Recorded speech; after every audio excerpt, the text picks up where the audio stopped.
Welcome back to WDM 91.3 PC Radio. This is Behind the Dish. I'm Ben Bellotti. I'm here with my co-host Rob. Rob, how you doing this morning? Very good. Very good. Coming off the nice Friars win last night. Oh, yeah. It was a great win for the Friars. Something really fun game to watch. A little stressful at times, but it's a good game. Oh, it was stressful, especially early, but eventually they finally put their foot down, and we saw some real Friars hoops in the second half there. Oh, yeah. They ended up playing a great game and coming out with a great total win. Alpha, another great game for him. Yeah, so Alpha, that's his third in a row. Something clicked at St. John's. I don't know what happened, but he is now the player that everybody thought he was going to be coming into the year. Oh, yeah. So, yeah, the Friars went into Georgetown last night, won by double digits. Georgetown, that's a big win. Not only because Providence needed a win desperately again. I mean, another one, but because Georgetown's a pretty good team. They were ranked in the net rankings, 40, 45, 46, somewhere in there, and so that'll go a long way in Providence's tournament resume, really bolstering that. Yeah, the 73-63 win was definitely huge for them. Like we said, Alpha another great game with 18 points. He had 8 rebounds. Pipkins had another great game himself with 16 points, and then Malik White and Khalif Young really did their part in that game to do, both with 11 points. They both, Khalif has been playing really well in my opinion. He really has. Lately. He really has. Even if it hasn't been showing up. It did show up in the stat sheet yesterday with 11 points and 9 rebounds. But I think that over the past month he's been playing just great basketball, doing everything that we could ask of him. It's kind of had an impact on Nate's minutes.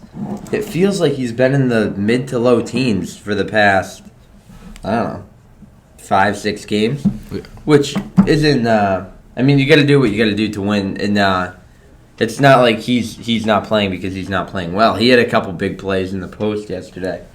He had 6 points in only 15 minutes. So, I mean, when he was in there, he played well. Yeah, when he's playing, he's getting the job done for sure. Yeah, David was the only player who really did not play well yesterday. I think he had 0 points. I think that's the first time he was held scoreless all year. He played 24 minutes, which is probably pretty low, but part of that's because, like you said, Malik played so well. Right. So we'll see. It shows a lot about the team that when David, who's been the best player all year, but looks like that might be turning back toward Alpha. But David, even so, he's still the second best player on the team. It shows a lot about the team, saying that we can go on the road, win by 10 with him not even showing up. Yeah, and where David rarely picks up on, where David normally performs on defense, Alpha really picked it up last game, and obviously he's always had a lot of rebounds, been great at rebounds, but he even was blocking guys out there, just really picking it up where David normally does all that. Alpha filled it in perfectly. Yeah, for sure. And even guys like Emmett Holt stepped up last night and played. He played 19 minutes. That's the most he's played in the past 2 months, to be honest. He played a lot in non-conference play, but as Ed kind of found the roles for guys on the team, he was the one who kind of got moved down to the end of the bench. But 19 minutes, that's a big run for him, and he was in there for the majority of our run in the second half. Yeah, when we kind of put him away. That second half, Coach Cooley stuck with his lineup for a long time. Yeah, and it wasn't one that you would think. No, it wasn't the normal Friars lineup. Emmett, Malik, and Pipkins, and then Alpha and Khalif. Khalif, yeah. So not the everyday Friars lineup, but they were playing great out there. At one point when they panned to the bench after a Pipkins 3, and I see David, AJ, Nate, and I think it was Greg celebrating, and I was like, you wouldn't think that we're on a run and we got those guys sitting over there. But I mean, that's a good thing though. I mean, it just shows how deep we are and how well we can play with these guys that were normally bench guys throughout the whole season, but they're capable of being starters in the Big East. Yeah, exactly. So with that win, Providence takes over solo 4th place in the Big East now. At 8-6, the only teams ahead of them Seton Hall, top 20 in the country. Creighton, top 20 in the country. And Villanova, top 20. Yeah. So that says about all you need to know about this team. They have as much talent as you could possibly hope for. They're ahead of Marquette and Butler, who are also ranked teams, which is incredible to think about. Yeah, I mean, what it comes down to there is just how unfortunately poorly we played in the non-league play. We just lost the games that we probably should have won, and we did win the games that we should have won too. But a lot of those games that we lost were games that, College of Charleston, Long Beach, just games that we should have been putting teams in their place, and we just didn't. So that ultimately is why we're not a lock in either a ranked team or in this tournament. Yeah, no. If we took care of, I mean, those teams below us, Marquette and Butler, they took care of business in the non-conference play. And they're already a lock for the tournament, and we're ahead of them in conference play. Right. So it's a little frustrating, but we put ourselves in that hole, Yeah, we put ourselves there, and we're trying to dig ourselves out of it, and we've been doing a great job of it these past couple of games, especially, with Seton Hall, and now another win against Georgetown. Really just it's been a stretch of great Friars basketball aside from St. John's, but I mean, we can just kind of push it out there and get that out of the picture, and we've been playing absolutely out of our minds. Yeah, I mean, so we got 4 games left, and I figure that 4 games left, 3-1 would be incredible for us. Even 2-2, I don't know if that would get the job done. I think 3-1, we'd be sitting in real good shape going into the Big East tournament. I think we definitely have to take the W against Marquette this Saturday. Yep. At home. That would be huge for us. So Marquette's ranked 19, Nova, and then we go on the road to Villanova, who's ranked 12. Right. So we got 2 top 25 opponents coming up. If we can take both of those games, we'd put ourselves in a great position. Yeah, that would be incredible. But even if we split those, we got to get at least one of the next 2, and then we got to take care of business. That's for sure. On the home court against two of the lower half teams in the Big East, in DePaul and Xavier, to finish out the season. On the home court. So assuming you take care of those, you got to get one of the next 2 over. Right. Marquette or Nova. Like you say, ideally you go 4-0, but what we're hoping for is 3-1. That's what put us in an absolute great situation, and you're hoping that one of those, or if not both, is a Villanova and Marquette win out of those 2 ranked teams. Yeah, for sure. Win against them. Yeah. So we'll see. I mean, you look at Saturday's game. It's at the Dunk, noon, and with the way that this team is trending, you imagine that it might not have the Seton Hall or Villanova headline, but it's gonna be rocking. Marquette PC is good basketball, and these fans are, they're hot off a Seton Hall win at the Dunk. They're going to be expecting more of that.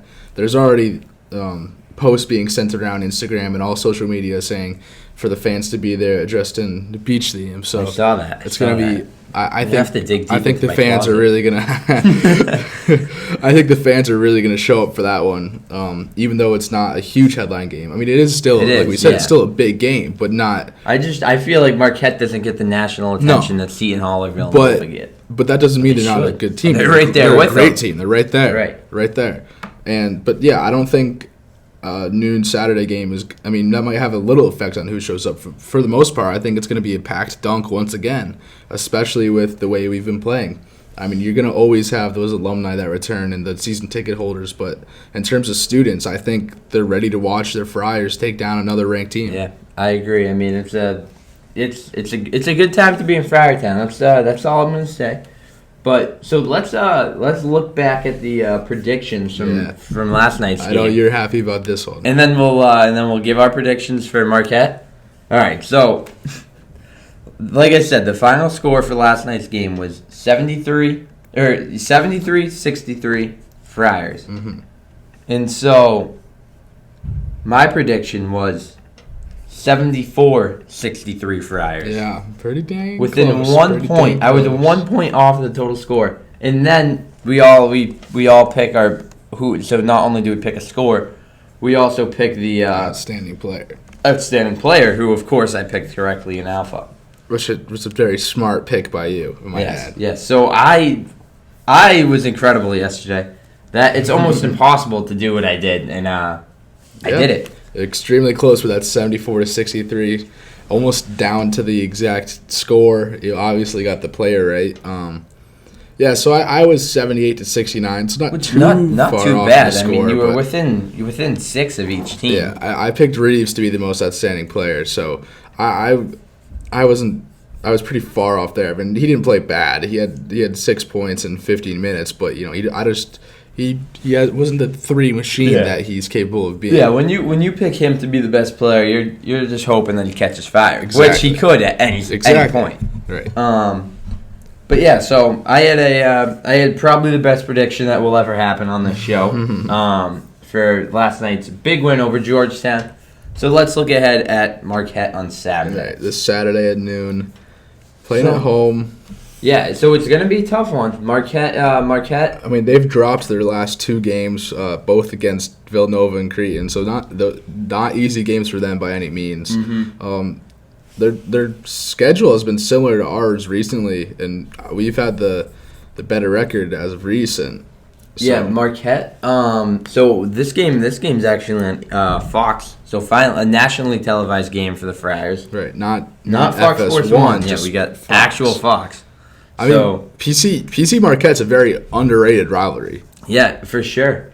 I mean, it goes way back. Both teams are from the original Big East, so they've been playing forever. Yeah. All right. So for my prediction for the game is I'm gonna take the Friars, of course. Of course. I'm gonna take Alpha as the best player. I'm gonna stick with that, and then we're gonna go with Friars 72, Marquette 68. Nice. Friars by 4. Pretty similar to your last pick, I might say. Yeah, no, I feel like the Friars games they're all right in that recently zone. They have been. Recently low they have 70s, been. maybe they hold their opponent to the high 60s, and we move on with a win. I think this is going to be a close game.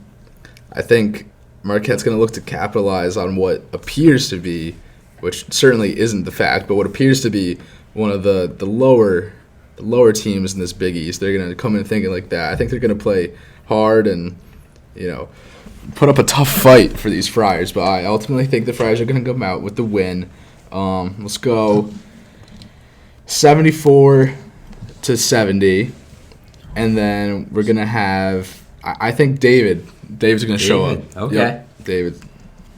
I like that. I mean, he was so quiet the other night. And the one thing I'll say about that, Marquette's guards are they're small. So I do like that pick with David. I feel like he's a big guard, so he might be able to do some work against the smaller guards. And I mean, it's just, you look at the past games, it's just his time to break out. Yeah, it is. You're right. He hasn't had an outstanding game in quite some time. He's been playing really well, but I mean, I think this game Saturday is going to be the game where it pops. Yeah, I like that pick a lot out of you. Yeah.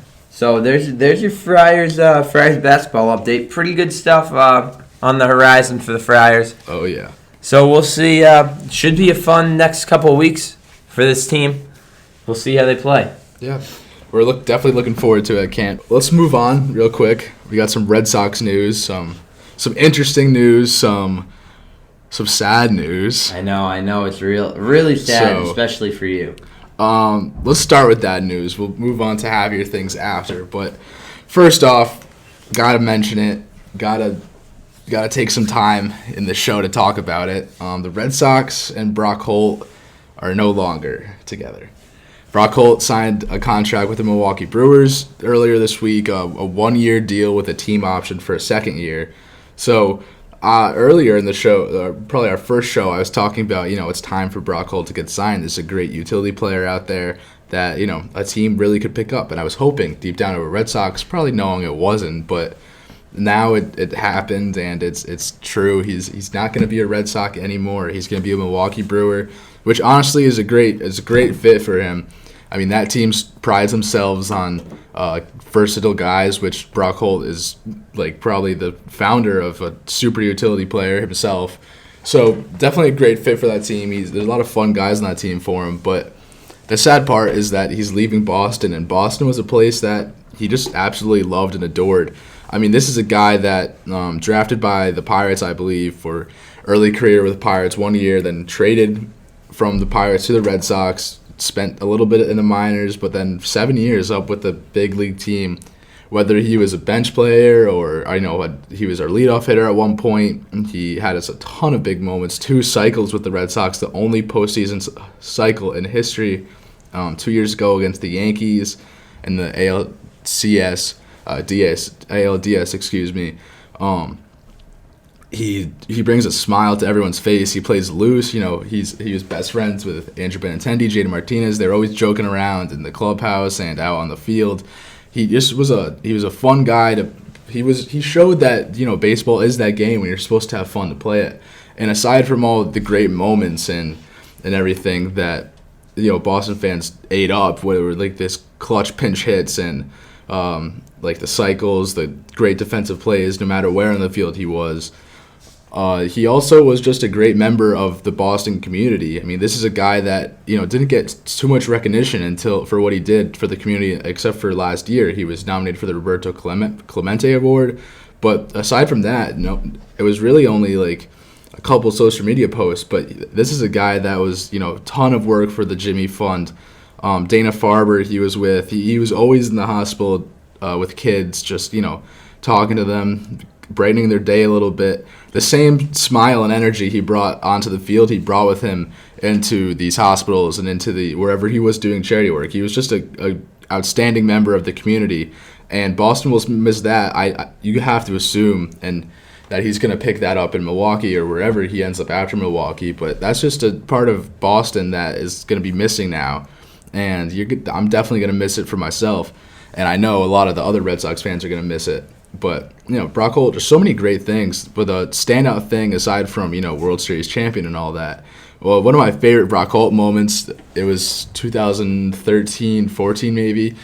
There was Johnny Gomes was in, noted not great outfielder, was in left field. Brock Holt was playing center. And, Gomes loses the ball in the lights. And all of a sudden, from nowhere, Brock Holt just comes in and dives. That's just something that sticks out of my mind. It was an awesome play. Something that Brock Holt really started to shine from there.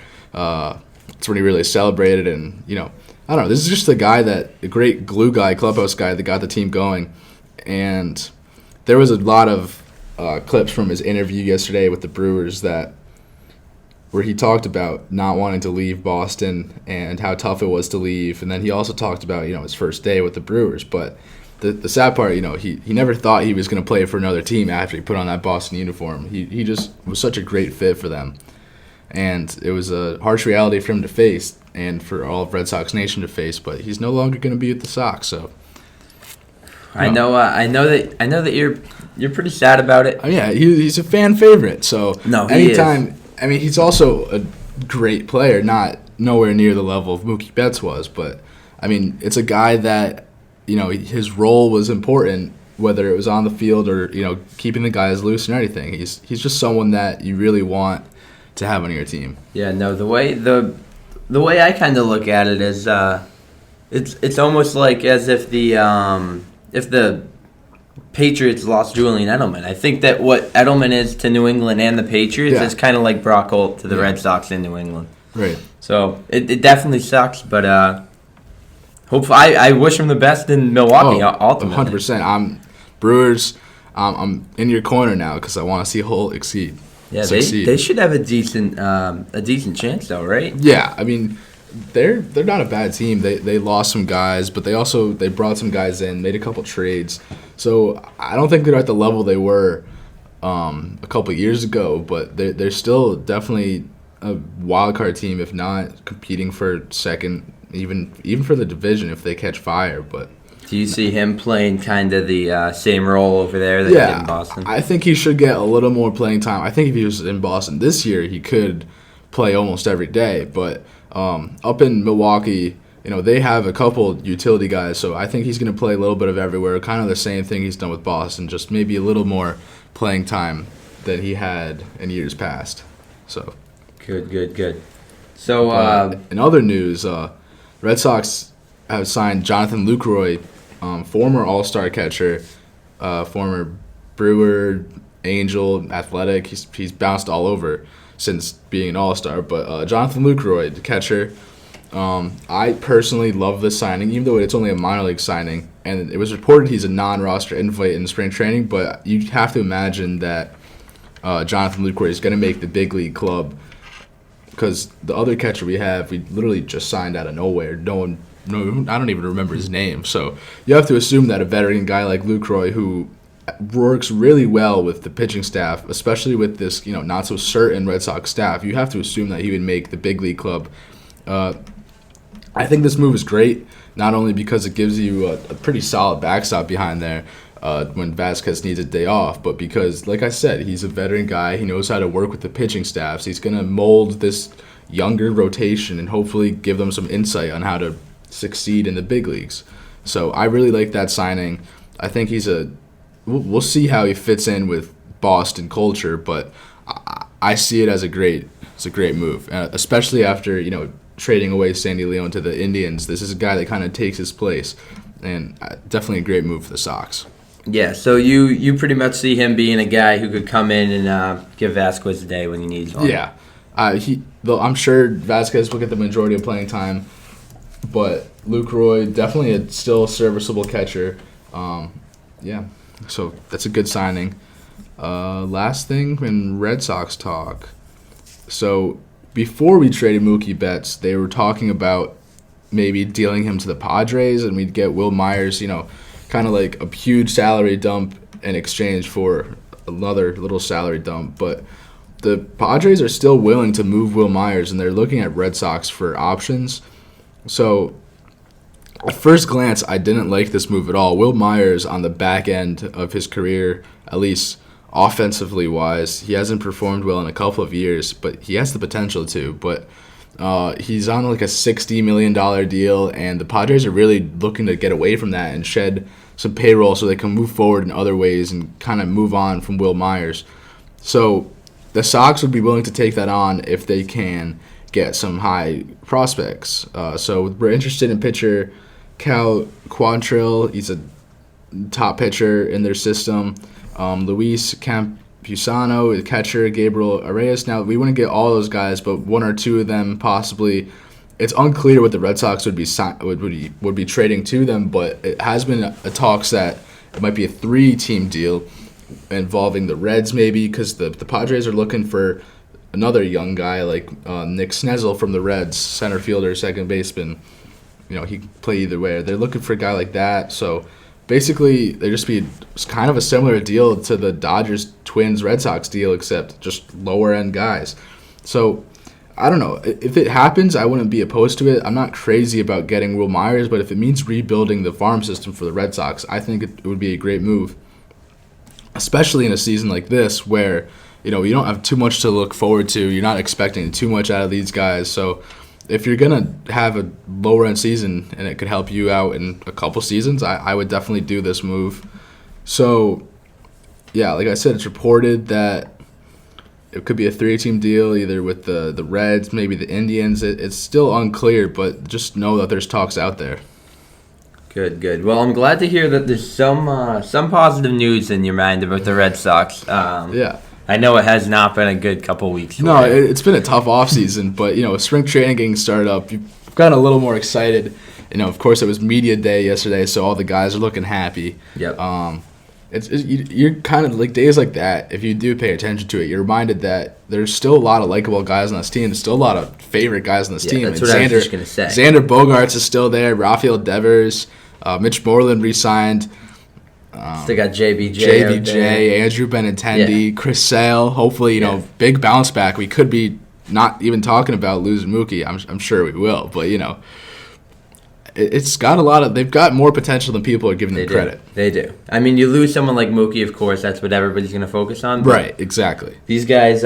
They've all come into their own over the past couple of years, but almost in the shadow of Mookie for people outside of Boston. Right. So we'll see. We'll see what they could do without. Yeah, I mean, Devers and Bogaerts were top 5 MVP candidates last year. Yeah, they don't get enough credit for that because one, the Red Sox were very subpar overall last year. And, like you said, they're in the shadow of Mookie. Exactly. So a good opportunity for some of the guys to really, really break out and go from stars to hopefully superstars. Right, and it was said last year that this team is Xander's team, and like Mookie, he was just there, so no one really got to notice that. But for Red Sox fans, it was Xander's taking over. This is his team, even if he's not as good as Mookie. He's taking that veteran role, so he's definitely going to capitalize on that this year and grow even more into the leader of this team, and hopefully he can continue what he did last year, because tremendous season for him last year. So him and Devers are going to really have to step it up even more, continue on the path they're on. And I honestly think their offense is going to be okay. It's just the pitching and relief pitching and just playing overall. Oh, got a call. So let's take that. Hello, you're on the air. Hi, this is Pat from New Jersey. Hey, Pat, how are you doing? I'm good. I love your show. Thank you. You're talking baseball now. I just wanted to ask you something. I'm just reading the Jersey Star Ledger. Mm-hmm. And Major League Baseball Commissioner, Mr. Manfred. Oh, yeah, Rob Manfred. Called the World Series trophy a piece of metal. Yeah. What do you think of somebody running the league calling the World Series trophy a piece of metal? Yeah, that's a great question. I actually saw this all over the internet and news apps and all of that. It's definitely something that's kind of off-putting. I mean, it's called the Commissioner's Trophy, and he is the commissioner. He refers to himself as a piece of metal. Teams look at it as so much more than that, and he's since gone back on saying that and taken a lot of heat for it. So, I mean, it's a bad look for him. It just shows that I don't really think he's the right guy for this role. He was under a lot of fire right after he said it, even from the players themselves. Yeah, the players themselves are very upset about that, and that's probably the driving force in what made him issue an apology during his press conference. But I know, but he said it. An apology is not going to wipe it out. No. I mean, it's really sad after the scandal with the Astros, and now because they're trying to say the Astros should be taken, the trophy should be taken away. And his answer was, it's only a piece of metal. Give me a break. Yeah, I don't agree with what he's saying. I'm still trying to decide if I believe the title should be taken away or not, or if the trophy should be taken away. I'm going back and forth behind it, but saying it's a piece of metal and just that's all, it's not going to cut it. Exactly, the scandal is too big for that. It's too severe, and he has to do more than just try and blow it off. I mean, I saw this article the other day. It's people still talk about the Chicago Black Sox. That was a long time ago. People still talk about the steroid era. The fact that people think that this Astros scandal is just gonna, just go away, it's not gonna happen. It's been over 15 years since the steroid era, and people are still talking about it constantly. So this is not something that's gonna go away. It's something that has to be dealt with a little more, I believe, before it can ease the tension between everyone and people can move on. Well, thanks for taking my call, Ben. You're really knowledgeable about baseball, and I wish you all the well. Thank you. Thank you for the call. Enjoy. Thank you. All right. Well, thank you to all our callers. Anyone else who wants to call in, our number is 401-865-2091. Once again, that's 401-865-2091. Call in with any questions, comments, anything. We're talking all sports today. So, just real quick, we were just talking about the Sox, and so, like I said, I think they got a lot of more potential than people give them credit for. So I'm looking forward to the season getting started, just not only for the Red Sox, but for all baseball. It's going to be an interesting year. A lot of moves happened in this offseason that went under the radar because of the scandal with the Astros. So I think once baseball starts, it's going to be a lot more exciting. We can finally start talking about something besides the Astros. I mean, who knows? I think I do know. The Astros, they're going to be in fights all the time. They're going to be getting hit by pitches, so we probably won't move on from them too much. But hopefully just, move on a little bit and start talking about real baseball instead of cheating. So I think we're going to take a quick break right here. When we come back, We have a little touch on college baseball, some issues with minor leagues, and then we're talking some NBA and even some Vanderbilt hoops.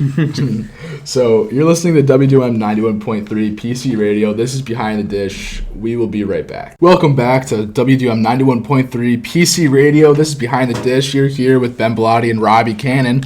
We're back from our break. Before we wrap up the MLB talk, let's go into a little spring training to talk a little preview to the season. A little Sox player to watch. Something that I want to do. Hopefully, maybe every week if we have time for it, but definitely this week. So, Sox player to watch. This is going to be a guy that, maybe he's under the radar. Maybe he's just someone that I'm excited to watch playing, that we're excited to watch playing today. It's going to be a guy that I'm, one, really excited to see play at Fenway, and two, someone that, might not be getting all the love that they probably deserve. This is a guy, I'm talking about Alex Verdugo. He came over in the Mookie Betts trade from the Dodgers.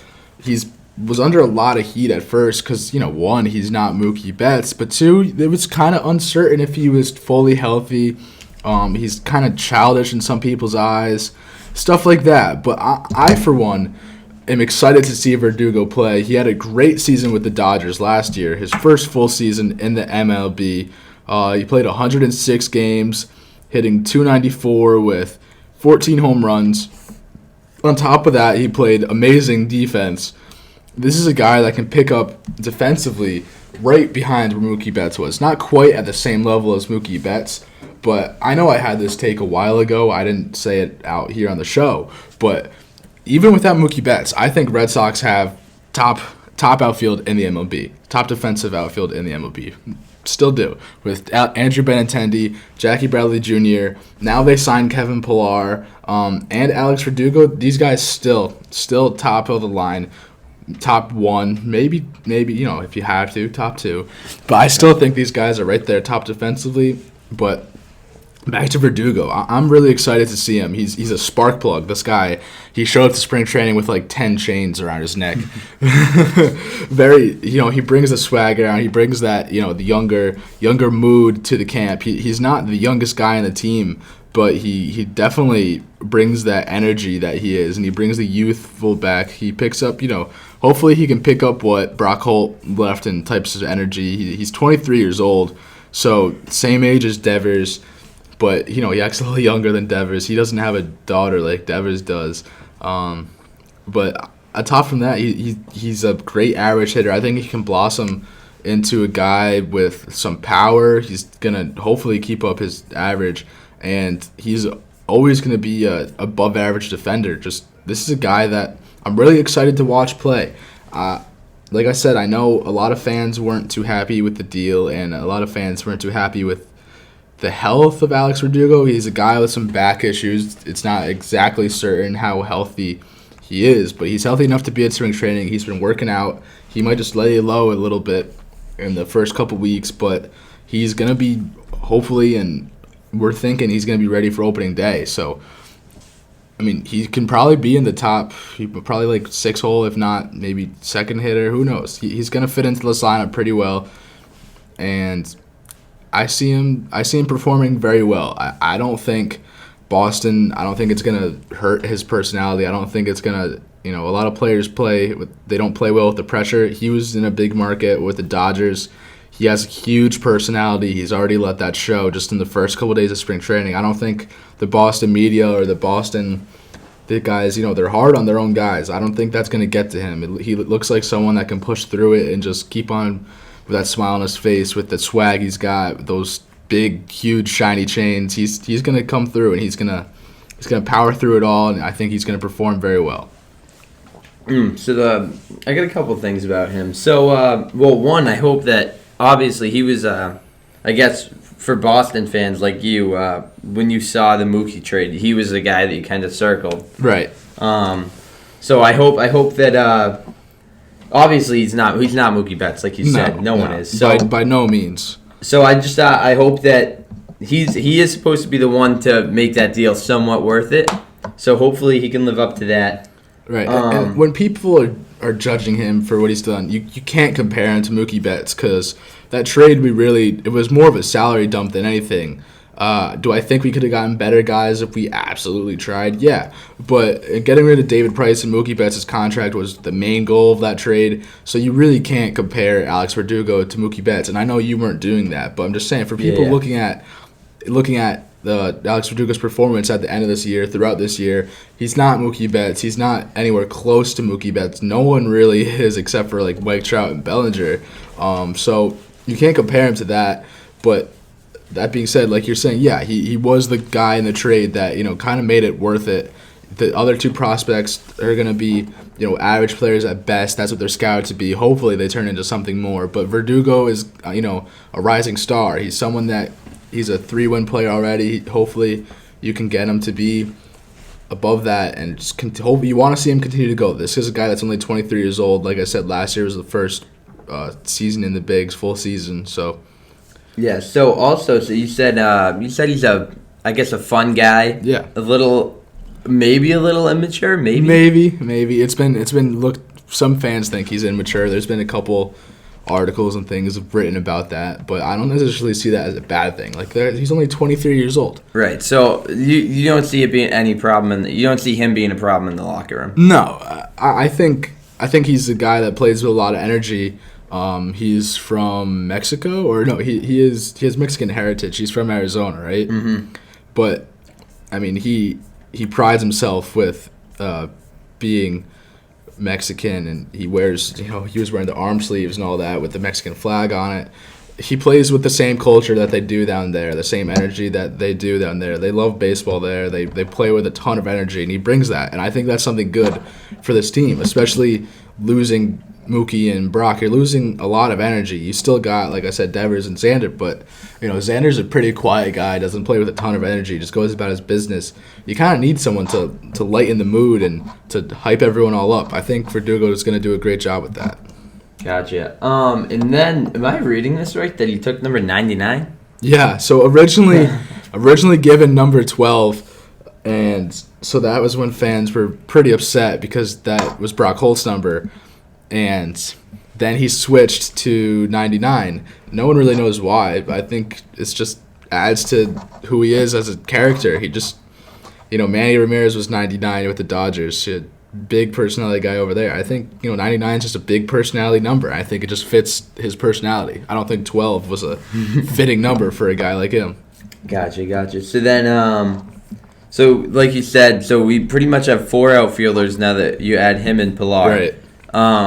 So where you think that he'll end up out in right, I would assume? Yeah, either right or center.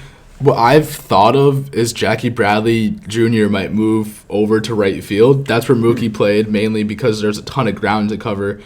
In Fenway Park, right field is actually bigger than center field, so you might see Jackie playing right at Fenway and then center at other parks.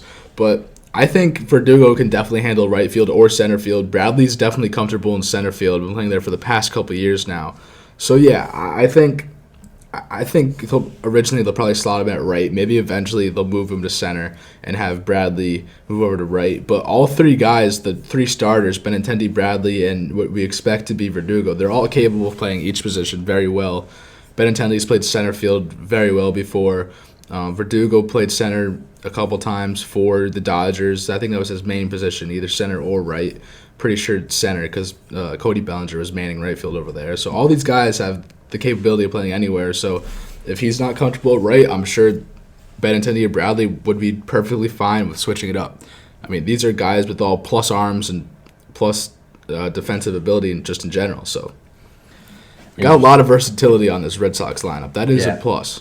That is good. Yeah, so I mean, it is good to have four outfielders, and they all can kind of play. Oh yeah, I mean Kevin Pillar hasn't always had the best hit tool, but they call him Superman. I mean, this guy makes incredible catchers. He's an incredible outfielder, and he even since getting to Boston, he's been interviewed, and he even was quoted saying that he tried to up his game once Bradley broke into the league and broke into the Gold Glove race because he wants to be like that top guy. So Bradley was motivating Kevin Pillar to be even better defensively. So these are all guys that are going to push each other, guys that hopefully will play very well together. Kevin Pillar has already been a great addition to the team. Everyone loves him down there in the camp. Good stuff. Well, hopefully, hope we'll get to see him live in action very soon. Oh yeah, we're trying Spring to training, but when's the first spring training game? A week or two away? I think it's in less than 2 weeks. I want to say. I'm not exactly sure. You can probably Google it real quick, but yeah, starts up tomorrow is the first game. Actually, not really? Not for Red Sox. Red Sox play Saturday against the Rays, but we have a baseball game tomorrow. Rangers Royals. That must make you happy. It does make me happy. I'm not a big spring training guy. I don't really I can watch like the first couple innings of a spring training game, but then it gets into like especially the early games. It's all just getting the prospects in there, getting them, trying to get them some reps. So spring training is definitely exciting because you see the baseball being thrown and all that. It's nice and sunny. Nice 80 and sunny, degrees 80 degrees. It's definitely a fun atmosphere if you're there. On TV, it's not really my cup of tea after like the third or fourth inning, but it's still, like you said, very exciting. Especially when that first Red Sox game come on, I might have to tune in for that. Fair enough. All right, you want to talk about some stuff going on in the minor leagues? Right. Yeah. So we'll touch on this. For a long time, minor league players have been complaining and outspoken. Even major league players have talked about it. The minor league pay is not good at all, and so they're looking to raise the salaries of minor league players next year in 2021. They've been talking about it for years and years. I mean, these guys get paid next to nothing, which some people argue they should get next to nothing, but it's a grind down there. They don't have private jets. They don't have like charter planes like the guys in the bigs do. They're not getting big clubhouse spreads and to eat dinner at. They're not having steak dinners every night or anything like that. They're taking 6-hour bus trips. When they get back, everything's closed except the gas station. These are guys who like 5 days out of 7 of the week they're eating like peanut butter and jelly from the gas station or like gas station sushi or something like that. They're not living good by any means. They're getting paid like max like $50K a year. Plus they have to pay for their apartment. They even have to, everyone that works in the clubhouse, they have to tip. They're not getting their jersey washed for free most of the time. They're tipping the guys that do that. Even the pitchers tip the bullpen catcher and to catch their bullpens. I mean, their money is just flying out the door. They're getting paid nothing. And it's a grind. It's more of a grind than the major leagues. You don't have as good facilities to work out, and it takes a big toll on your body to play the same amount of games as a major league and not have the facilities and the resources that major league clubs have. So these guys have been complaining about it for a lot, especially when you're spending 3, 4, 5 years in the minor leagues before reaching the majors. Most of the guys in the minors you've never even heard of, and you never will. They're never going to make it. So they're looking to bump the wages up between 38 and 72%, which 72% is a huge jump.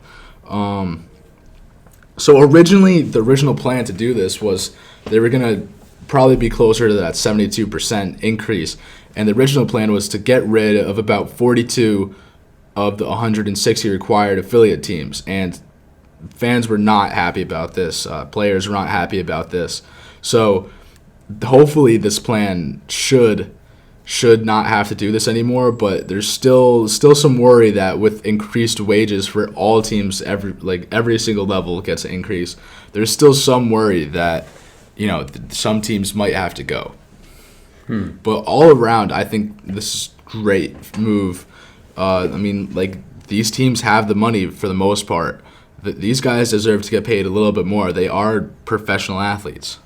Yes. No, I do agree. I agree with you on for the most part, I agree with you. So, hold on. So, there's still 3 minor leagues, correct? Triple, double, and single A? On the surface, yeah, but, then there's rookie ball, there's short season ball, there's a lot of low A ball. So, basically, you get drafted, you go to short season, okay, which is for the college or high school guys that just got drafted. They miss the first chunk of the season, so they go to short season. They either go to short season or you report to low A ball.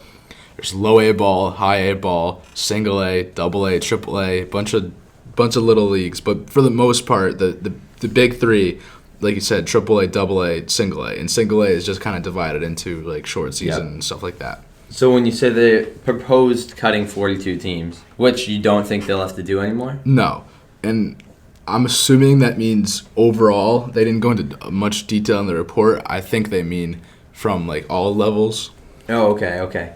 So where is the 38 to 72% pay raise is coming from the pockets of the MLB teams? Right.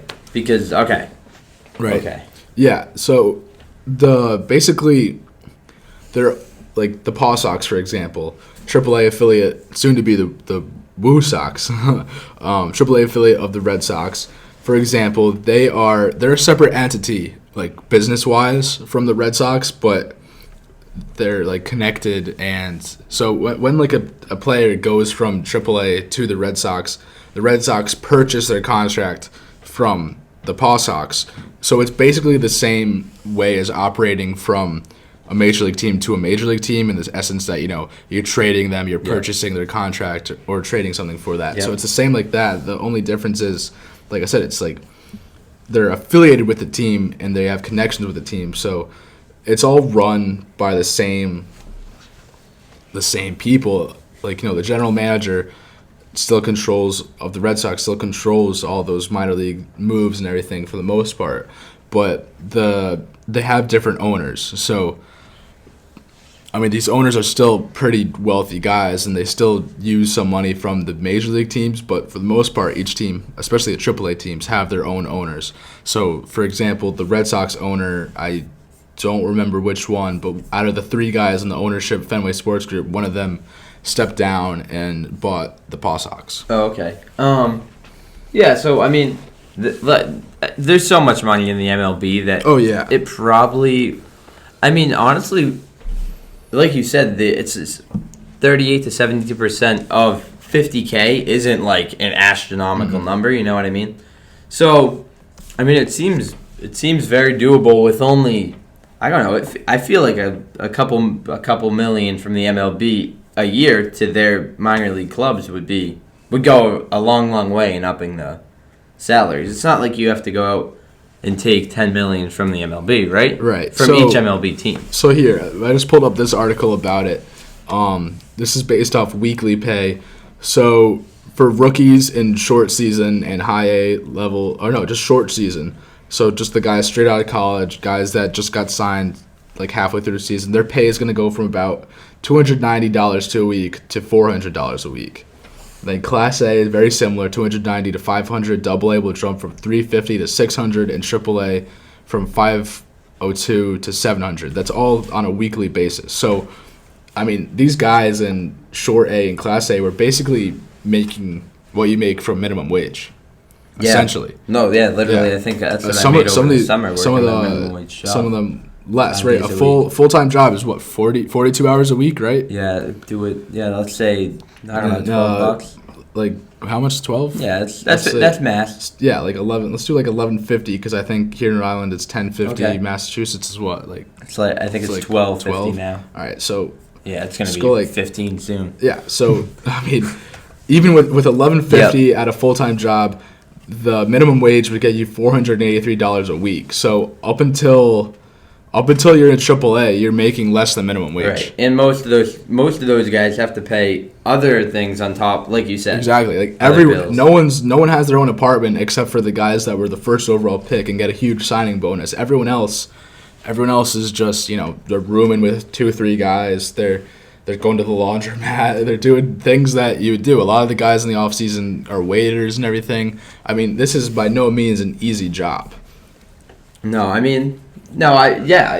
honestly, if you're in the minor leagues, you're not doing it for the money. You're doing it because you both you love the game and you hope to make it to the big leagues. Yeah, so like when you sign the contract, you're hoping to make it to the big leagues at the end of your career. If you don't make it to the big leagues, you get 7 years in the minors. You're playing for the love of the game. Yeah. Which arguably, maybe they don't deserve all that money, but I think they deserve to be paid more than minimum wage. Yeah, no. These are still guys, especially AAA teams. There's some big followings of AAA teams. The Paw Sox have a big following. I know.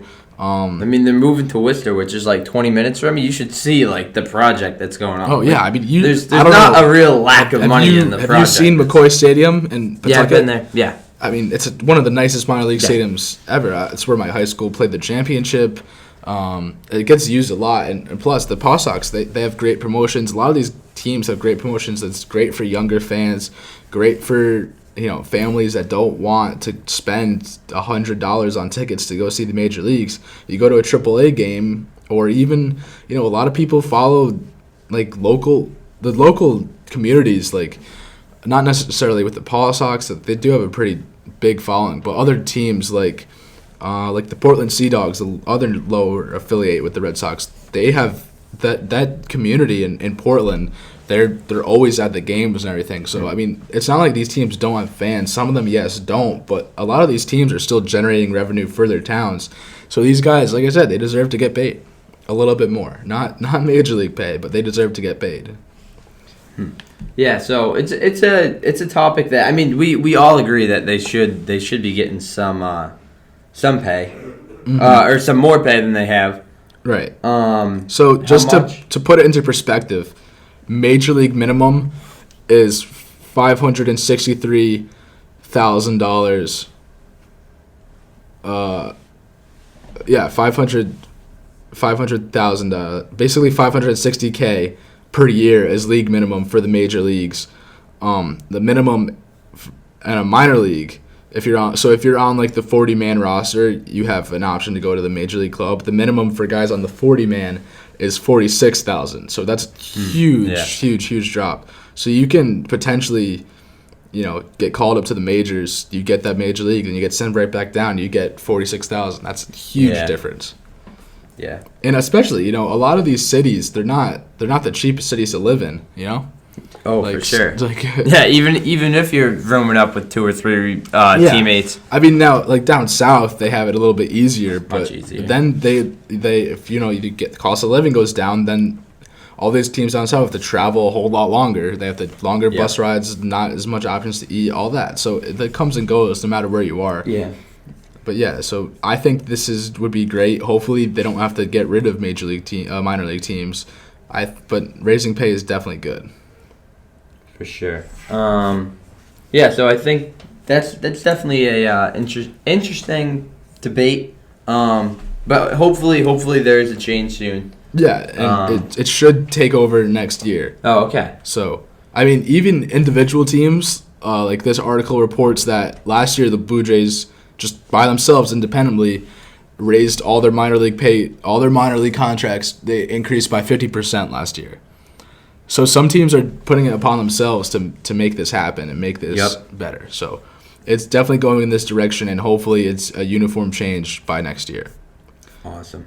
You want to touch on some cool college things that went viral over the past week? Definitely. Yeah, so I don't know about you. I want to start with the Ole Miss play, the catcher, the strike him out, throw him out play. Yep. Absolutely electric play. It got a lot of attention. Mainly, it got attention for the celebration that the infield had. Yeah. No one really. I mean, obviously, not no one, but a lot of people didn't really give the pitcher and catcher the credit, especially the catcher. I mean, he fired a less than 2 pop time from his knees to throw a guy out. So basically, what happened?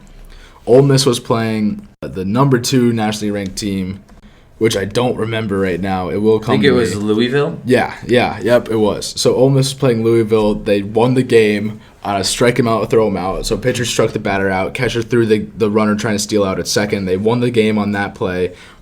The catcher had an amazing throw from his knees, absolute rocket to throw the guy out. Beat the guy by a little bit. The infield went crazy, spiked the ball in the dirt, jumped up, sick high five celebration. The high five was the best thing. It was awesome. But they're selling T-shirts now for the shortstop with the crazy hair. Oh, really? They're doing all sorts of things, and that was just awesome. But I think like college baseball is electric. Yeah, that's what it's all about. I mean, these guys have fun playing. They're still all young kids. They're pretty good. A lot of them could beat some minor league teams. Yeah. I mean, you see it. A lot of teams, especially the big cities like Boston and Philly, I think Tampa does it. Pretty much every spring training club, they play a local college. I know Boston plays BC and Northeastern. BC always puts up a little bit more of a fight than Northeastern, but I mean, obviously it's not. They're playing not against the big league guys, but they always put up a fight. Yeah. I mean, college baseball is no joke, especially top D1 teams. Yeah, and you did not even mention the Ole Miss uniforms that were unbelievable. Ole Miss, awesome uniforms. Everything about that powder video was blue great. with the red accents on it. They're awesome. Yeah. Awesome. I loved it. So I just thought that should be mentioned. Give the catcher some credit. Give the whole team some credit. I'm sure they all played great. Yeah. But the catcher, great throw. Good for them. Go Ole Miss. Ole Miss baseball gained a couple fans over the weekend. Oh, yeah. That's all set. Well, my heart's still with Vandy baseball. Exactly. So you want to talk about Vandy baseball? Yes, I do. So Jack Leader, freshman for Vanderbilt. I know you looked him up. You have a little bit more information than I do about him. But his debut with Vanderbilt, first pitching appearance. This guy is an absolute stud. He goes out there, pitches 5 no-hit innings in his debut. Over 5 innings, he had 12 strikeouts. Yeah. It's crazy. Absolutely incredible. And this guy was throwing shed. Yeah. His off-speed's incredible. Tons of movement, tons of velo. This guy's... Vandy awesome. is obviously number 1 team in America. And year in and year out, they're the Duke of what Duke is to college basketball. Vandy is to college baseball. Even if Vandy isn't the top program, they always have guys. They're along with Arizona State. They have like the most guys drafted into the MiLB. If they're not a top team, they're still gonna have 1 or 2 guys that are gonna be a top prospect in the draft. So they're always looking good. Yeah. So then, his Jack's dad is Al Leader. Right, which at first glance I didn't really recognize, but then you look him up, I'm like, oh, I see this guy on MLB Network. He's a former pitcher for what, you said 19 seasons? 19 something seasons, like that? he was an all-star. All-star. So pitching runs in his blood. This guy's blood and Jack Leader's blood. I mean, just watching his highlights, he was insane. Yeah, so I did a little research on him because immediately when I saw that he threw this no-hit. I mean, not a complete no-hitter, but 5 innings. 5 innings, no-hit with 12 strikeouts. Right. I was like, well, that's eye-popping. He must be absolutely legit. So I did a little research, and this is a tweet from June 4th, 2019, from John Hyman. So Jack Leader from the Del Barton School in New Jersey hasn't been picked in the draft because his father, Al, informed teams that he was going to honor his Vanderbilt commitment. He had already committed to Vandy. So no one drafted him because he's going to Vandy. He was not going to the MLB. And so one scout said, in quotes, "Kid is a stud. Would have been a top 10 pick easily." Oh, I mean, I can see it. This guy's a freshman blowing this competition out of the water.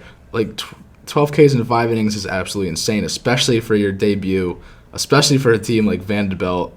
I mean, this guy, he's going to be something special. Yeah. So, top 10 pick before he had this first game. I can only imagine. He's probably the number 1 pitching prospect on the board at this point for most teams. Or at least, if not number 1, he's well on his way. And so, hopefully, the MLB is it's not like college football where he's got to stay. He can leave after freshman year, right? He can't. You have to wait till junior year. Wow. So you either can that's interesting, get drafted when you're 18, right out of high school, or after your junior year of college. Wow, that's interesting. Yeah. That's okay. So now I understand why a lot more guys just do go to the pros. Yeah, but so he's gonna develop and grow more. So he'll be there for a while. Right, but I mean, this is a Vanderbilt team that's stacked with pitchers. Last year in the College World Series, I don't remember what round, but Kumar Rocker, this guy, he was great. He had another great performance. He's been great his whole time in Vanderbilt. I mean, this team's stacked with pitchers, and for good reason. So I don't know if I've talked this with you before, but Vanderbilt's pitching facility is top of the line. It's insane. They have, you think of Batman, he has the Bat Cave. These guys have, I don't know the exact name for it, but they basically have the pitching cave. It's only pitchers are allowed, and whoever's catching their bullpen are allowed in it. So only the pitching coach. and the pitchers are allowed into it, aside from maybe a couple catchers. They have a whole facility, and this thing is like the size of a football field, just dedicated to pitchers. That's awesome. It's probably one of the biggest sports facilities on campus. You go in there, they have video screens everywhere. David Price went to Vanderbilt, so he openly talked about it. So a lot of these pitchers in the MLB went to Vanderbilt. Vanderbilt has developed some of the best pitchers in all of baseball. Sonny Gray went there. Like I said, David Price. I mean, the list goes on. Mike Minor. There's so many guys in the MLB that went there. Dylan Betances went there. I didn't know that. They just developed great pitchers. Their facilities are top of the line. It's really, really cool once you research more about it. If you like baseball or you just like sports facilities in general, this is top of the line. It's awesome. But college baseball, it doesn't get enough credit. It really doesn't. Yeah. It's exciting players, especially. I can't wait for the College World Series. It's quite a ways off, but it's one of some of the most exciting baseball. Obviously, the most exciting college baseball, but it's right up there with MLB. Is the College World Series. It's awesome to watch. Definitely. Guys love it. So I also see that you threw on here that the NCAA is working on a change to the transfer eligibility. Right. So basically, it's the same thing. I don't know if it was like this in Mass, but you transfer from a D1 high school to another D1, or just you transfer from a high school to a D1 program. You have to sit out a couple games. Yep. Is that the same? Yeah, right. It was. Yeah, there was always. So the same thing happens in college, where these guys transfer to another school. Most of them, when you transfer in college, and you are on a sports team, you are transferring for that sports team. Yep. So they basically want to penalize you for that, for not sticking with your school. So the change is going to happen. The NCAA committee got together and they proposed a waiver change for immediate D1 transfer eligibility. So this opens the door for student athletes to compete immediately for new schools. This 100% benefits students and the program. So basically, if a guy wants to transfer from Vanderbilt to LSU, he doesn't have to sit out 5 or how many ever games he has to sit out. He just goes in and plays right away. Yeah, no, what I think, so I totally love that. Actually, isn't it? I think it might be a full season in yes, college. It is. Yeah. It is. You get a red shirt, especially in terms of baseball, that's huge. The older, especially nowadays, the older you are in the draft, the less likely guys are really willing to take you. Baseball wants younger talent, so this is huge for baseball, but for all sports in general. Yeah. So what I think is that you can. It's a great rule change. Yeah, because I love it for both the player. Because if they're in a situation that's not good for them, they should be able to freely go and then play again. But I think it should be a one-time thing that you can't have guys. Yeah. So if you transfer and then you want to transfer again, then you're gonna have to sit out. Yeah. And maybe that way you're not trading yourself. Maybe that is a rule. I don't think it was, but you shouldn't. I agree. You shouldn't hop around from college to college. You should try to commit to one. If it doesn't work out, then go to the other one and just get a running start there. Exactly. But I agree. Like guys that in all sports they have to sit out a full season after transferring. In redshirt. I don't think that's fair. Yeah.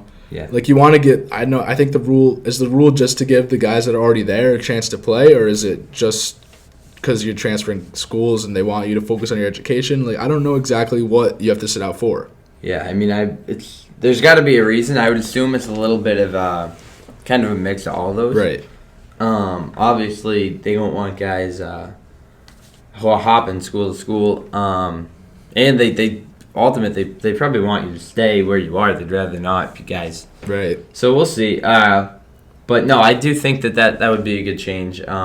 For all sports, not just baseball. But you see it in the top money-making sports, college football, when Jalen Hurts wants to transfer from Alabama to Oklahoma. Well, that guy is bringing in millions for this whatever program for the NCAA as a whole. He gets to go. They let him do it right away. And honestly, I think these top quarterbacks, that shouldn't be. If he can they do it, have to sit out. If he can do it, then the kid who's transferring from Louisiana Lafayette baseball to Tulsa should be allowed to. Yeah.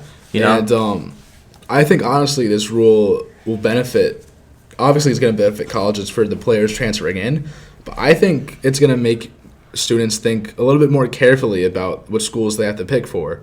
It might sound weird right off my mouth saying that, but I think, if it's going to be easier for guys to transfer in, it's going to be easier for these top players to go to big schools and take your job. I think it kind of adds a little bit more value to these big schools. Yeah. Like, not anyone is going to be able to go play Georgia football, but anyone has a better chance of transferring there. So, right. You're going to think about, am I blocked by this? Am I going to be able to start right away? And I think you're going to think about things you always think about in general. I think you're going to think about it a little bit harder, a little bit more right off the bat. Because right now it's like, a good example, Tate Martell went to Georgia originally. Went to Ohio State. He went to Ohio State. He was blocked by Haskins. Yep. He was like third in line by the time he got there. But when he first got there, he was like third in line. And the next year, he was blocked by Haskins. Yep. Transfers to Miami. Still blocked. Ended up being a wide receiver. But anyway,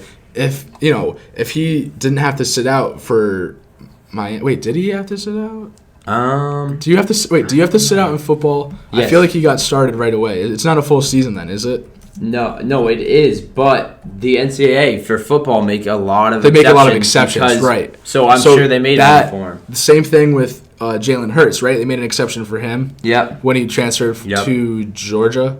Yes. He transferred to Georgia. He transferred from Georgia from Bama to Oklahoma. So he took over for Ky. So before him was Baker and Kyler, and he was the third. Wait, so who am I thinking of? Who's the guy? Oh, Justin Fields. So Justin Fields. Georgia to Ohio State. Yep. They made an exception for him. Yep. So if they're already making exceptions, this rule makes sense even more. Right. But in that case, now you don't even have to think about. You don't have to try and make your way through these exceptions. And like I said, I think guys are gonna think harder about. Who's being blocked. You don't have to plan it out for a year in advance. You can go to a school that has an opening right there, right then, and not try and worry about having to make a case for an exception. You just go do it. Yep. I think it makes perfect sense. So hopefully the NCAA gets it together, makes that change. So college sports are gonna keep on getting more exciting as they go. They already had the proposal, and I think they approved it, right? They did approve it for the pay in college sports. Yep. To pay athletes whether. Yeah, we'll see. That one's interesting to me. Like that. So I think that everybody the transfer rule should be pretty accepted by everyone. Yeah, it's a uniform among all sports. Mm-hmm. Whereas the pay. Yeah. I don't know that you can pay anyone aside. Ironing out all the details in that is going to be really difficult. Because eventually, I think, right off the bat, it might be great and all that, but eventually it could lead to a lot of programs disappearing. Mm-hmm. Not, like in all sports, you're not going to get funding for the swim team. Exactly. Like when all the revenue is generated by football and basketball. Right. You gotta pay the football and basketball guys, and then that kind of leaves everyone else. Right. Like there's only Vanderbilt and TCU, but even TCU is dominated by football. Yep. Even Vandy, they have a great baseball program, but all their money is coming in from their football program, which is mediocre. But still, when Alabama comes to town and they put 70,000 people in the stadium, that's more money than the baseball team makes all year. When this rule proposal first came out, I researched into college baseball teams that generate revenue, and I think very few. It was actually stunning how little teams there were. Interesting. I don't know. There's plenty of money in the NCAA, but like you said, it is a tricky topic. I almost think that I don't even know that they really need to get paid. Maybe a little bit here, almost a weekly pay during the season you can give them. But what I think is give these guys all the right to go make money off their likeness. If they can do that, I think that's what the main purpose of this proposed change is. How many guys had bought a Zion Duke jersey? Exactly. and he didn't get compensated for that. Yeah, he would have made $1 million as a college player off his likeness. And there's so many guys like that. Look, I read a story, I think it was a couple months ago, about a Division II golfer who wrote a book, sold it, and then they said he can't play golf because he wrote the book and sold it. Which I was like, that's incredible. That is kind of crazy. So I think stuff like that. I think definitely has to change, especially with that case. I didn't know about that. yeah, That's crazy. Well, he wrote it about like playing collegiate golf, so they said that's based on your likeness or whatever. So, but like he said, Division II. Know what I mean? But still, I mean, like that. It's related, but Yeah. writing a book, and you should be able to go publish a book and sell it. Exactly. And which he obviously did. You just said he couldn't play golf. Yeah, you should be able to do literally, both. he didn't play. These guys, I think, and this is like I'd have to look at the proposal again, but I don't think they should be getting like a weekly pay. But I definitely think you should be compensated for how your jersey sales are, for your likeness in video games, stuff like that. I mean, these guys are generating the majority of money. I think, if I go out and buy a number 3 Providence Friars jersey, I think David Duke should get a little bit of compensation for that. I agree. So we'll see. I mean, there's a lot going on with sports gambling becoming legalized. That's going to bring in more money. That's going to bring in more, but something I just completely slipped my mind. I completely intended on saying it. I think, guys, especially the basketball guys, football guys, even I'm sure a lot of the golf guys get it. A lot of would want it. They should be able to sign endorsement deals. Mm-hmm. I mean, I know it was talked about a lot. If Zion wants to have shoes when he's in college, his own brand, let him have his own brand. This is a guy that's getting national recognition. He should be able to go out there. Just because he's in the NCAA doesn't mean you shouldn't have a shoe deal. If it has to go through them, make it go through them. Yeah, no, I agree. But just give him something. Let him, even if you don't give him something, allow it to happen. Yeah. Just because, worst comes to worst, they should still be able to have these deals and maybe get compensated as soon as they graduate or something. But right. I've heard that even if they can get money and they don't have access to it. If you put it in a savings account, you imagine when David Duke we'll just use him as an example because we were talking about him. If David Duke graduated school and then that day he had access to a bank account that had 200, 300 grand in it. That's an incredible way. I mean, especially for these guys. No student loans. Especially for these guys that, have every intention of going to the league or going pro, and then it just, unfortunately, either because of injuries or because, just there's guys better out there. There's so many guys. A lot of these guys, not necessarily necessarily here at Providence, but a lot of these guys are focusing solely on their sports careers and everything, and then unfortunately it doesn't work out. Yeah. They don't have they didn't put 100% effort into their education. Right. A lot of them necessarily didn't even go to class. Yep. Like I said, not the case here. Not the case here. Our athletes strive themselves on going to class. You see them all the time. Yeah. But it would be helpful for them to they have experience. This would give them not only a little bit of cash in their back pocket in their savings account, but it would give them business experience in the real world too. You get to negotiate all this stuff and everything. So I mean, we've talked about it. We've got on track a little bit here, but I think this is good discussion. It's a good topic to talk about, and something that I think, in some way, in some shape and form, does have to happen. Yep, I agree. So like you said, we've hit on a lot college baseball. Yeah, we started there with college baseball. I got a little off track. So college sports in general. Yeah. College sports are a fun topic. Yeah, no, they are for sure. It is incredible. Yeah, so we hit some Friars hoops, Red Sox, and now some minor league and college baseball. Mm-hmm. Take a quick break and then talk some basketball, I think? Yeah, let's do it. All right. You are listening to WDOM 91.3 Behind the Dish with Ben and Robbie. And we'll be back after this. Not even to watch, but some interesting guys who are they stars? Are they superstars? What are they in the NBA? Where do they fall? So let's start with Zion. So we already talked about him a little bit in the show because as Ben was saying, he could have been a millionaire before he even entered college. Definitely. Had the rules been a little different. So he was a number 1 pick. He plays for the Pelicans and. The whole first half of the season, he was out with a knee injury. Right. The Pelicans there were reports that they were teaching him how to walk different, how to run. as if the number one pick in the country or in the one of the best players in the world doesn't know how to run. Like, come on.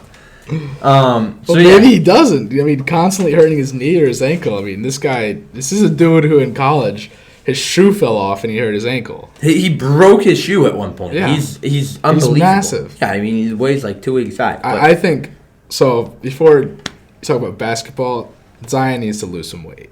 I don't think so. I think he's so much muscle. Yeah, but he can't be all muscle. He's pretty close. I mean, I've looked at it before. I've looked into it just for my own personal interest. Yep. I mean, he's listed pretty much exactly the same. He's actually listed shorter in the NBA than he was in college, but his weight is exactly the same. But you look at a side by side Duke versus Pelicans, Zion. He put on a little. His face is a little chubbier. That's all right. I mean, no, it's fine. But I mean, I feel like he can't have the same playing style and like be this heavy. I don't know. I've been seeing. I mean, you look at a ton of guys in the league that have similar styles to Zion. Like LeBron this year just got in crazy. I mean, he's always been in crazy shape, but he dropped weight this year. Other guys like that. I think Russell Westbrook did maybe. But like LeBron is the big guy. He's notably slimmer this year. Yeah, and I think Zion should take a little note. Okay, all right, fair enough point from you. But all right, so I think he's probably played only about 10 games. Yeah. I mean, no doubt in my mind, he when he's played, he's been amazing. Yeah, so he's played about 10 games. He's averaging, he's a rookie, by the way, 22 points, 8 rebounds, 2 assists.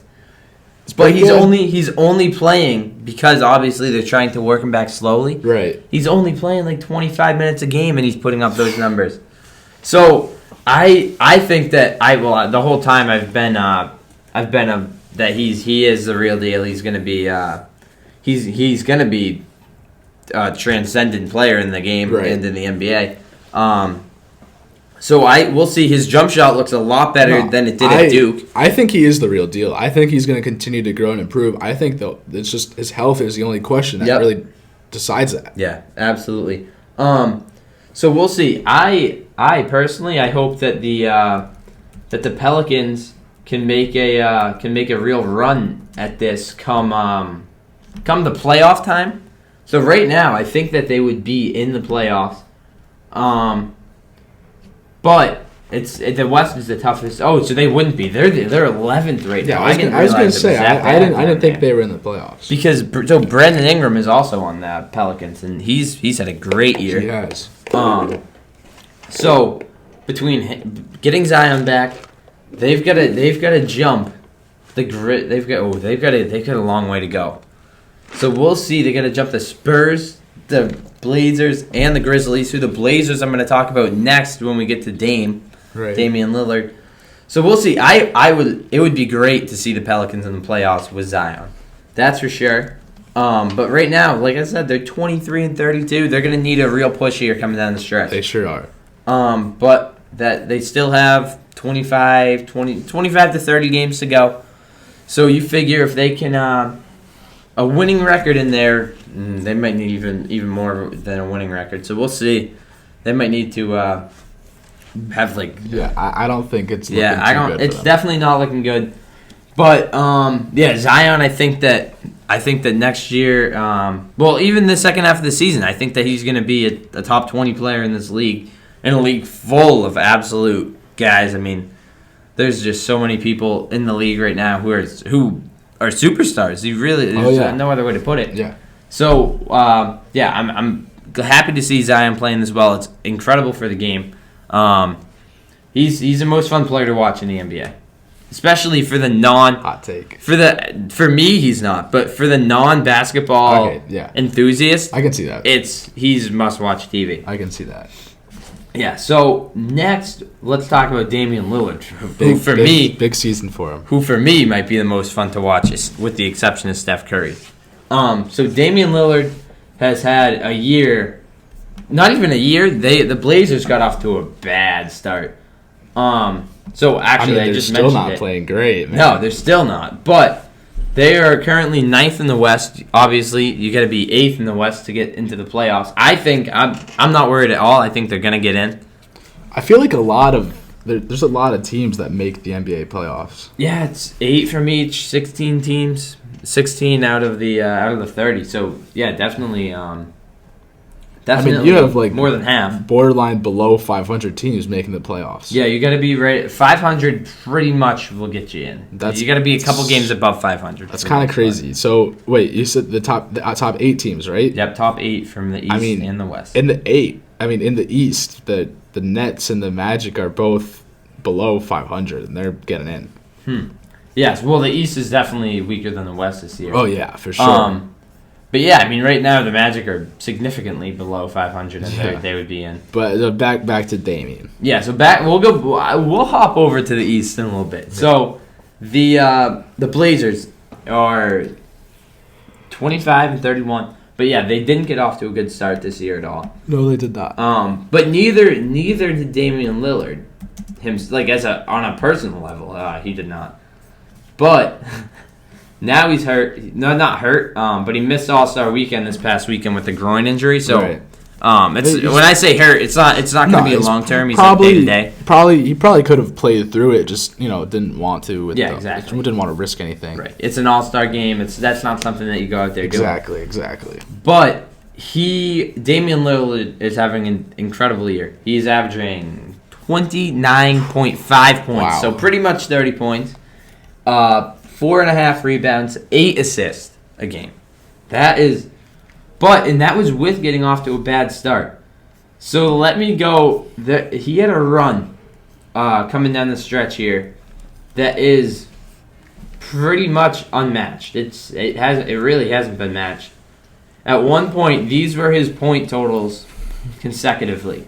34, 61, 47, 50, 36, 48. Wow. And in those games, his assist totals were 10, 6, 7, 8, 13, 11, 10. It's just an all-around great player. For a 3-week stretch, he was the best player in the NBA. That's crazy. That's a pretty long time to be that good, too, especially for a guy that's not, obviously a big name in the league, but not like... He's not LeBron. When he's not a name that comes to your head right away, especially not being an avid basketball fan. You don't think of him right away. The guys you think of right away, obviously LeBron, Giannis, even James Harden, Russell Westbrook. You think of those guys right away. No one's really coming up with Damian Lillard right out of their mind. You think of Kawhi and all those guys. Yep.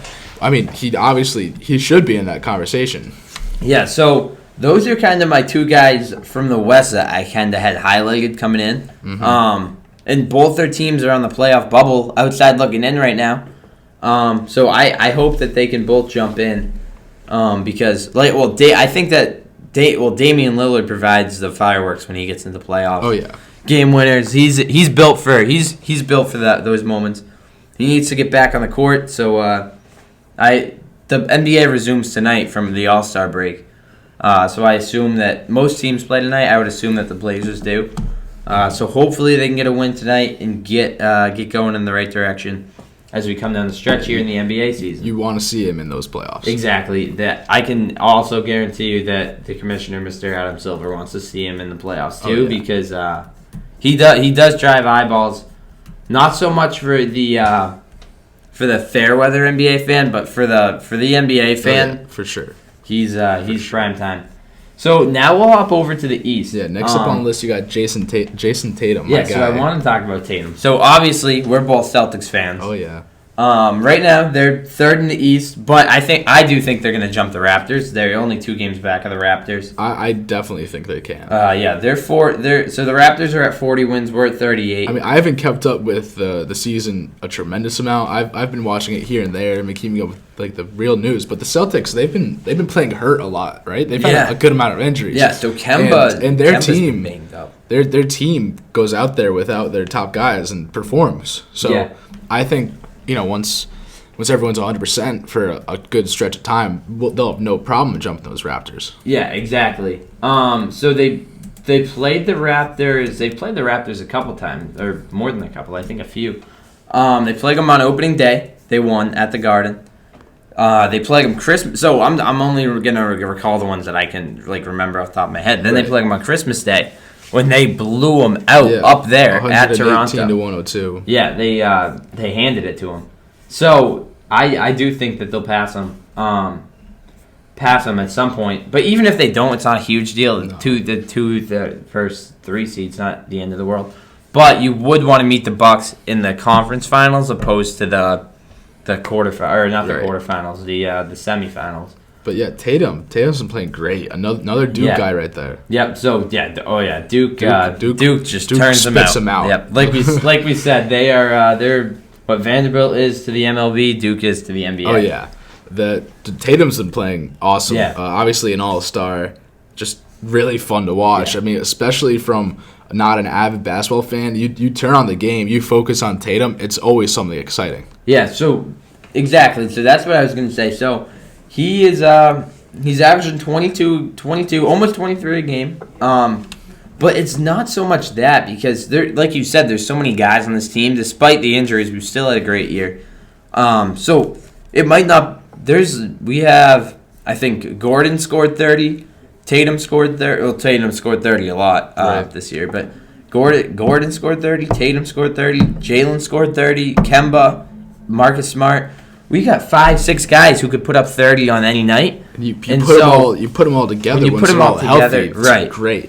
Exactly, but also that kind of Tatum stats of only putting up 22 is that might not match up to a Devin Booker, who's the only one on his team, or Bradley Beal. But it's the efficiency that he puts that up with. He does it he's shooting 44% from the field, which is pretty good. But yeah, he's been coming into his own. Might be a little biased here. I think he's already a top 15 player in the entire league. I mean, he's, in my eyes, he's definitely a top 20. So yeah, for sure. So it's not a stretch to say he's a top 15. I think he's 21 years old? Yeah, he's 21 years 21. old. He's going to be, I mean, if not now, by next year, he's going to be in the top 15, if not the top 10. Yeah. I mean, he's only going to get better, and he's already proven that he's a great player. I mean, an all-star. He won the skills competition last year. Yep. He already has impressive things. I mean, he played great in the playoffs last year. Very exciting to watch. Yeah, so. no. I mean, he's a guy that at some point you could see him leading the league in scoring, being a top 5 player in the league. And I hope it all happens in Boston. I do too. But yeah, so we'll see if the Celtics can make a real run at things. They get back from their All-Star break tomorrow when they take on the Timberwolves, who are struggling out west.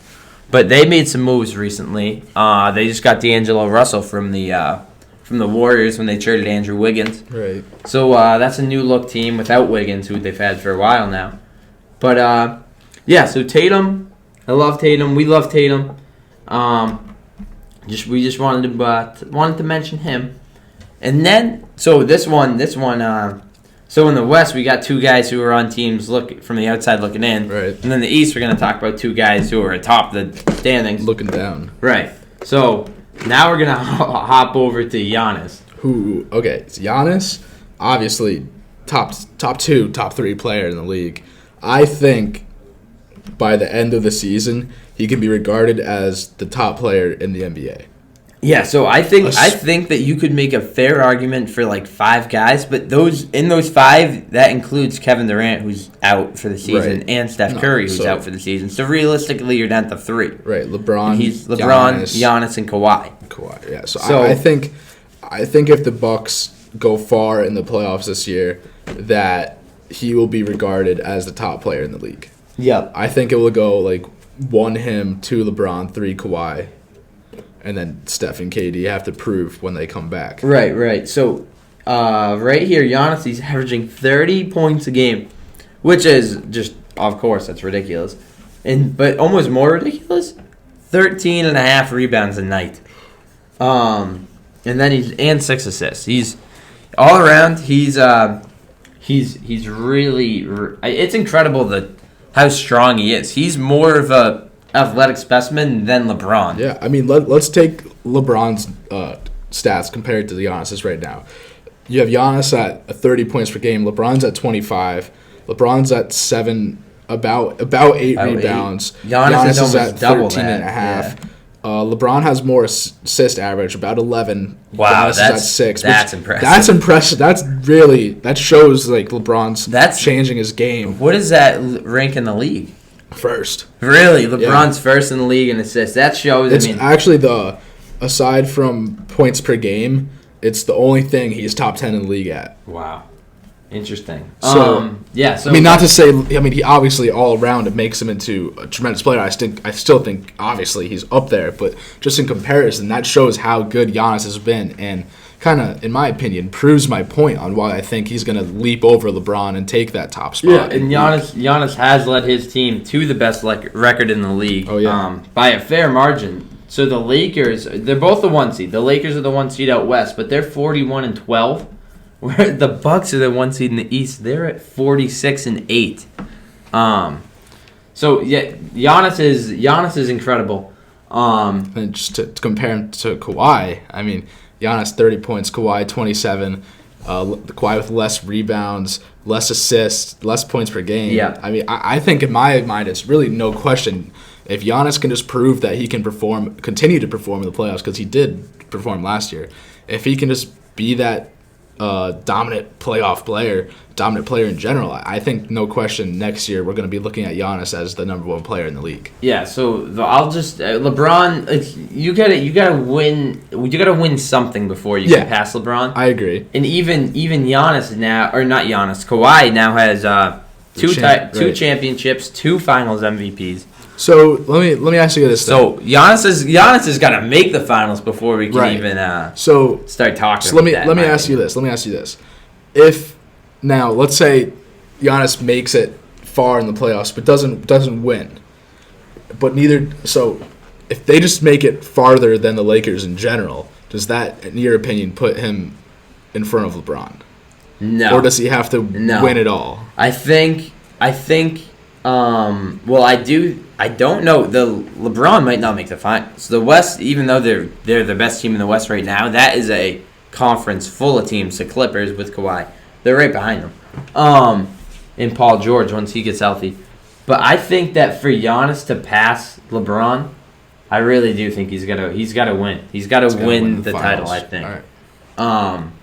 Because I mean, if he's got to at the very least he's got to make it, and then you got to almost make it to at least 7 for me even to debate it, because you lose 4-2, it's like, well, he didn't even have a chance, really. Yeah.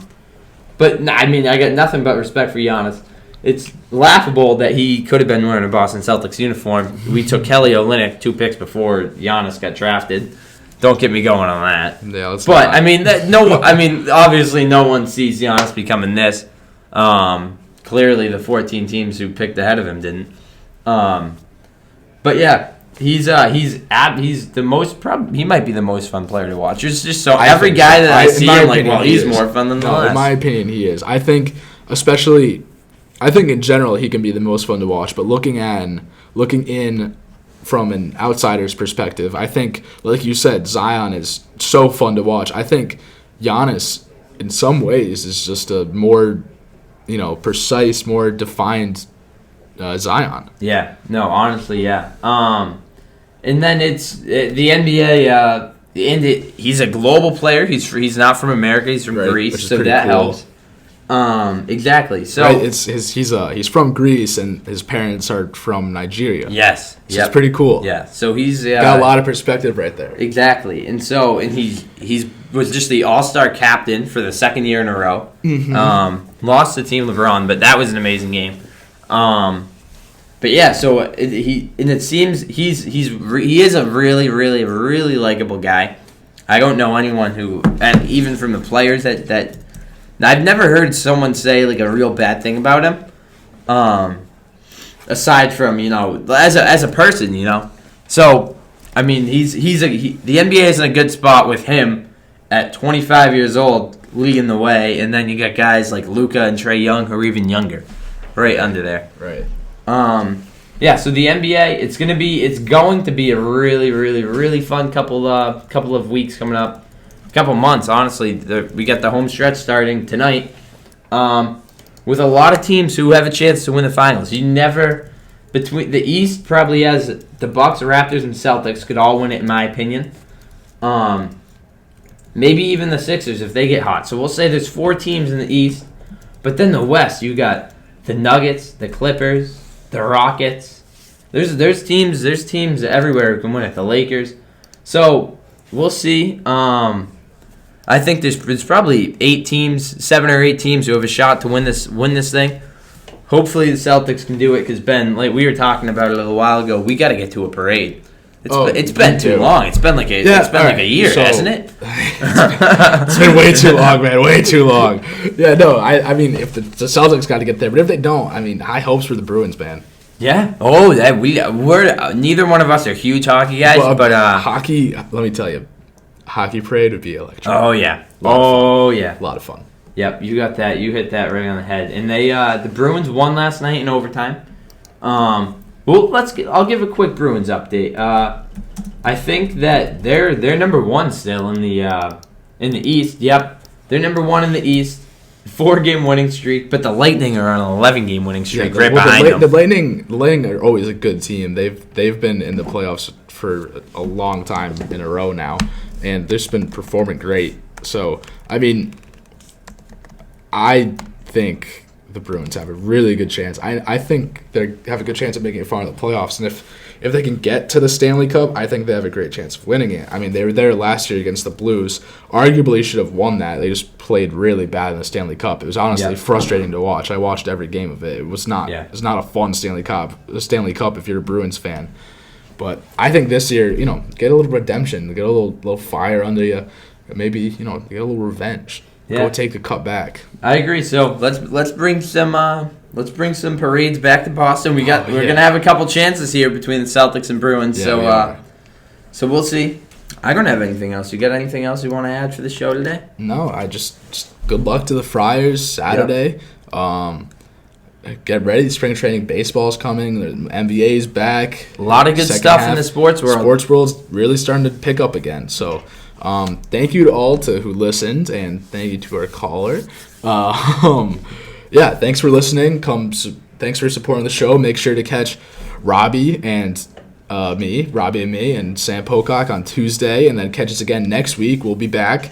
So thanks to all who listened. I hope you enjoyed the show, and we'll be back next week. This has been Behind the Dish on WDM 91.3 PC Radio. Thank you, guys.